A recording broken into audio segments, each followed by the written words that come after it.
Gym కి వెళ్లే ప్రతి ఒక్కరు ఒక పెద్ద తప్పు చేస్తున్నారు. మీరు జిమ్ లో మజిల్ బిల్డ్ చేయాలని గంటలు గంటలు కష్టపడుతున్నారు. కానీ నిజం చెప్పాలంటే మీరు జిమ్ లో మజిల్ ని బిల్డ్ చేయరు, అక్కడ వాటిని కేవలం బ్రేక్ చేస్తారు. మజిల్ బిల్డింగ్ అనేది మీరు జిమ్ లో ఉన్నప్పుడు కాదు, మీరు జిమ్ నుండి వచ్చాక మీ డెస్క్ దగ్గర కూర్చున్నప్పుడు, మంచిగా తిన్నప్పుడు, నిద్రపోయేటప్పుడు, లేదా నువ్వు ఏం చేయకుండా ప్రశాంతంగా ఉన్నప్పుడు మాత్రమే మీ మజిల్ గ్రో అవుతుంది. కానీ చాలా మంది ఇక్కడే పెద్ద తప్పు చేస్తున్నారు.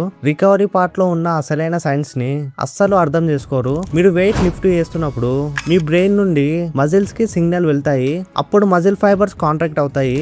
వెయిట్ ఛాలెంజింగ్ గా ఉన్నప్పుడు మీ బాడీ ఇంకా ఎక్కువ మజిల్ ఫైబర్స్ ని పనిలో పెడుతుంది. ఈ మజిల్ ఫైబర్స్ మీద సరిపోయే మెకానికల్ టెన్షన్ పడినప్పుడు బాడీలో మజిల్ గ్రోత్ ని స్టార్ట్ చేసే సిగ్నల్స్ యాక్టివేట్ అవుతాయి. అందులో mTOR-C1 అనే సిగ్నల్ ఒక ముఖ్యమైన రోల్ ప్లే చేస్తుంది. అదే బాడీకి ప్రోటీన్ బిల్డ్ చేయడం స్టార్ట్ చేయి అని సిగ్నల్ ఇస్తుంది. చాలా మంది మజిల్స్ లో నొప్పి కోసం వెయిట్ చేస్తారు, కానీ రీసెర్చ్ ప్రకారం మజిల్ గ్రో అవ్వాలంటే మజిల్ డ్యామేజ్ ఎక్కువ అవ్వాల్సిన అవసరం లేదు. సరైన లోడ్ తో ట్రైన్ చేస్తే చాలు. వర్కౌట్ తర్వాత నొప్పి వచ్చిందంటే మజిల్స్ ఎక్కువ పెరుగుతున్నాయి అని అర్థం కాదు. ఈ వీడియోలో మజిల్ గ్రోత్ ప్రాసెస్, వర్కౌట్ తర్వాత 24 to 48 అవర్స్ లో ఏం జరుగుతుందో మరియు మీ నిద్ర మజిల్స్ ని ఎలా బిల్డ్ చేస్తుందో క్లియర్ గా చెప్తా. Let's start the video. The science of growth. ఇప్పుడు అసలు మజిల్ గ్రోత్ ప్రాసెస్ ఎలా స్టార్ట్ అవుతుందో చూద్దాం. వర్కౌట్ అయిన వెంటనే మీ బాడీ రిపేర్ మోడ్ కి వెళ్తుంది. జిమ్ లో మజిల్స్ మీద పడిన మెకానికల్ టెన్షన్ ని బాడీ ఒక సిగ్నల్ లాగా తీసుకుంటుంది. అప్పుడే మజిల్ గ్రోత్ ని స్టార్ట్ చేసే సిగ్నల్స్ యాక్టివేట్ అవుతాయి. అందులో mTOR-C1 అనే సిగ్నల్ కూడా ఒక ముఖ్యమైన రోల్ ప్లే చేస్తుంది. అదే బాడీకి ఈ మజిల్ ని స్ట్రాంగ్ గా బిల్డ్ చేయి అని సిగ్నల్ ఇస్తుంది. కానీ ఇక్కడ ఒక ఇంపార్టెంట్ పాయింట్ ఉంది. ఒక్కసారి జిమ్ కి వెళ్ళడం వల్ల పర్మనెంట్ గా మజిల్ బిల్డ్ అవ్వదు. మీ బాడీకి రెగ్యులర్ గా గ్రోత్ సిగ్నల్ కావాలి. అందుకే వీక్లీ 5 to 6 టైమ్స్ వర్కౌట్ చేయండి. సైంటిఫిక్ లాంగ్వేజ్ లో ఈ ప్రాసెస్ ని మజిల్ ప్రోటీన్ సింథసిస్ అంటారు. వర్కౌట్ తర్వాత ఈ ప్రాసెస్ మొదటి 24 గంటల్లో పీక్ లెవెల్ లో ఉంటుంది. తర్వాత 24 to 48 అవర్స్ వరకు కంటిన్యూ అయ్యి మెల్లగా నార్మల్ లెవెల్ కి వస్తుంది. అందుకే చాలా మంది ఎక్స్పర్ట్స్ ప్రతి మజిల్ గ్రూప్ ని వారానికి 2 సార్లు ట్రైన్ చేయమని రికమెండ్ చేస్తారు. ఇలా చేస్తే బాడీకి రెగ్యులర్ గా గ్రోత్ సిగ్నల్ దొరుకుతుంది.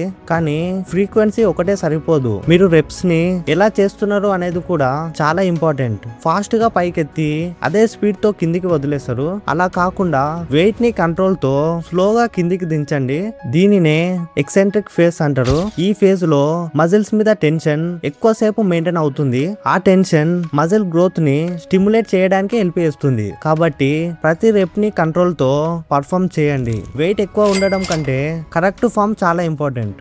ఇప్పుడు స్లీప్ గురించి మాట్లాడదాం. చాలా మంది ప్రోటీన్ మీద ఫోకస్ చేస్తారు, కానీ నిద్రని కంప్లీట్ గా ఇగ్నోర్ చేస్తారు. నిజానికి మీరు నిద్రపోతున్నప్పుడే మీ బాడీ డ్యామేజ్డ్ మజిల్ ఫైబర్స్ ని రిపేర్ చేసి స్ట్రాంగ్ గా బిల్డ్ చేస్తుంది. కాబట్టి వర్కౌట్ ఎంత ఇంపార్టెంటో క్వాలిటీ స్లీప్ కూడా అంతే ఇంపార్టెంట్. ప్రతిరోజు 7 to 8 hours quality sleep maintain చేయండి.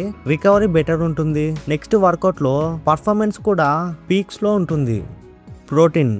ఇంకో కామన్ మిస్టేక్ ఏంటంటే వర్కౌట్ అయ్యాక ప్రోటీన్ సరిపోయే అమౌంట్ లో తీసుకోకపోవడం. మజిల్స్ బిల్డ్ అవ్వాలంటే బాడీ దగ్గర బిల్డింగ్ మెటీరియల్ ఉండాలి, అదే ప్రోటీన్. కాబట్టి మీ గోల్ ని తగ్గట్టు ప్రతిరోజు ప్రోటీన్ తీసుకోండి. ట్రైనింగ్, స్లీప్, ప్రోటీన్ ఈ 3 కలిస్తేనే బెస్ట్ రిజల్ట్స్ వస్తాయి.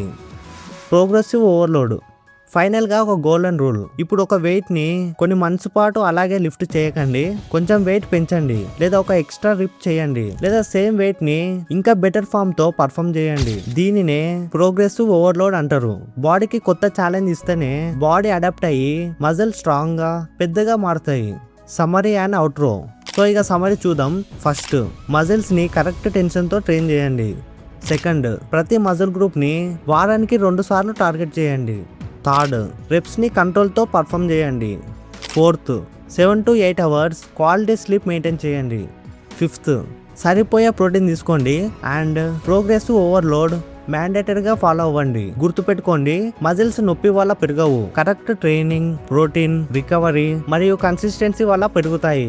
And last, sixth, personalized coaching. మీ బాడీని మార్చుకోవాలి, ఫిట్ అవ్వాలి, కాన్ఫిడెన్స్ పెంచుకోవాలని ఉంటే మంచి కోచింగ్ అనేది మంచి ఇన్వెస్ట్మెంట్. ఒక్కరే స్ట్రగుల్ అవ్వడం కంటే కరెక్ట్ గైడెన్స్ తో స్టార్ట్ చేస్తే మీ జర్నీ చాలా ఈజీ అవుతుంది. మీ ట్రాన్స్ఫర్మేషన్ ని సీరియస్ గా స్టార్ట్ చేయాలనుకుంటే డిస్క్రిప్షన్ లో ఉన్న నా వాట్సాప్ లింక్ ద్వారా మెసేజ్ చేయండి. నేను ఫిట్నెస్ జర్నీ స్టార్ట్ చేసినప్పుడు చాలా స్కిన్నీగా ఉండేవాడిని. Consistency, proper training, correct diet follow చేస్తూ ఒక మంచి ట్రాన్స్ఫర్మేషన్ అచీవ్ చేశాను.